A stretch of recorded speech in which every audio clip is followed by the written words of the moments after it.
is I've got 3 rods ready. This rod is set up for a live bait. Doesn't matter, a pilchard, a threadfin herring, a grunt, a pigfish, a little snapper, anything that you'd like to use. Just a little different presentation. It's a simple 50 or 60 pound leader, a 1 ounce lead, and a like a 6 or a 7/0 J hook. I like a little bit bigger hook. The cobias have a little bit bigger mouths. I feel that you can get away with a little bit bigger hook and your hookup ratio is better. So that being said, that's one style that we'll use today. And then we briefly talked about this eel. This simulates a little mud eel or sand eel.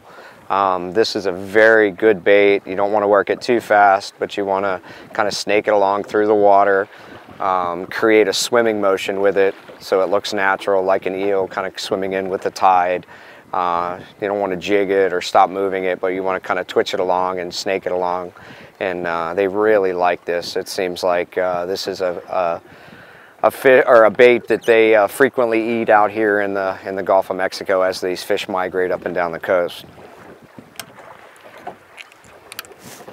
And then this is what I call the destroyer, so to speak. This chugger is just basically just a modified big bass lure, so to speak. It's heavy. It weighs about 1.5 ounces to 2 ounces. It's got some upgraded split rings and 4X strong treble hooks. This serves a purpose, and the reason I like this and have it ready at all times is we're sitting here, we're fishing some baits on the bottom, we're not seeing much. All of a sudden I look 100 yards away and I see, you know, 4 or 5 cobias pop up on the surface and they're swimming on the surface. Well, obviously we have the anchor out. It's going to take a couple minutes before we could pull the anchor and get over to those fish, and chances are by the time we hurry up, frantically move and get over there, the fish are going to go down. Sometimes these fish only pop up for 30 seconds or 40 seconds, maybe a minute at the most, and they swim around and then they go back down.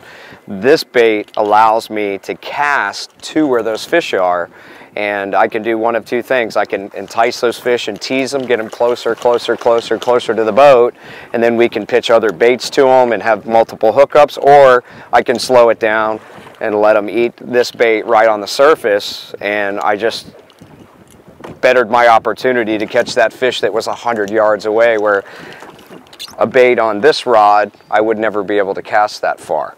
So and plus it's a real visual bait. When they eat this, they really come out of the water and eat it. It's a real aggressive bite, so it's a cool bite. So let's see what we can find. All right, do me a favor, go back and get me that trout and put it on that rod. Shine right here. Point right here. There's a big fish right here. There's like a 50-pounder right here with this one. Just leave that open, okay? Just put that trout on that rod. I'll get that trout. I don't know. Get me anything. That trout's in there. We'll get this other fish to bite.